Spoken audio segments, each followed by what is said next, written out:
Exodus chapter 6, where the Lord tells Moses to speak to Pharaoh again.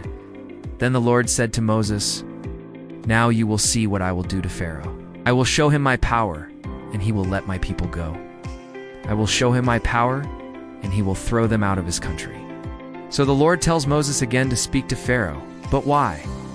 What's the point? Have you ever been frustrated watching a leader who just doesn't get it or refuses to change course? Well, Moses felt that way, but God had another thought.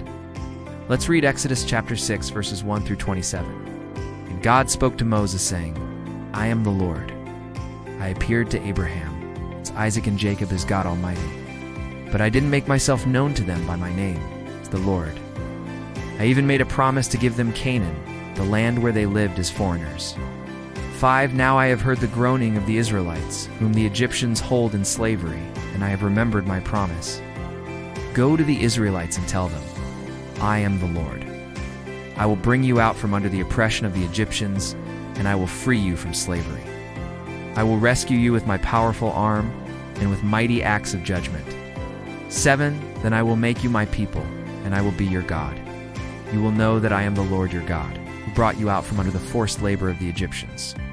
8 And I will bring you to the land I solemnly swore to give to Abraham, Isaac, and Jacob. I will give it to you as your own possession.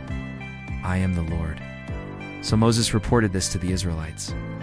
But they would not listen to him because they were so discouraged by their backbreaking work. Then the Lord spoke to Moses. 11 Go tell Pharaoh to let the Israelites leave his country. Now, we can only imagine how frustrated Moses must have felt. What does God expect me to do? Look, Pharaoh won't listen to me. And here's God's response in verse 13. The Lord spoke to Moses and Aaron about the Israelites and Pharaoh, commanding them to bring the Israelites out of Egypt.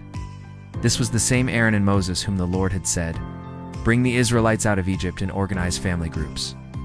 This same Moses and Aaron told Pharaoh to let the Israelites leave Egypt, and this is important. It was no accident that Moses and Aaron knew their genealogy. When leaders know their roots, they lead with confidence. Also, when God's people know their roots, they walk forward in faith, knowing that God is in control. So look at your family tree. Know your roots so that you can walk forward in faith, knowing God is in control. Key teachings from Exodus 6. 1. God's promises are sure, even when we doubt God's "I will" is stronger than Pharaoh's "I won't." 2. Discouragement can block faith, but not God. The people were too crushed to hear hope. Still, God kept moving forward. 3. God reveals himself more deeply in crisis. I am the Lord shows God as covenant keeper and deliverer. 4. God's call overcomes human weakness. Moses felt unqualified, but God chooses the weak to show his power. 5. Genealogy confirms God's plan and timing. Moses and Aaron's lineage affirms God's order and leadership. Not chance. Hey, thanks for watching. If you enjoyed this episode, subscribe and watch more. God bless.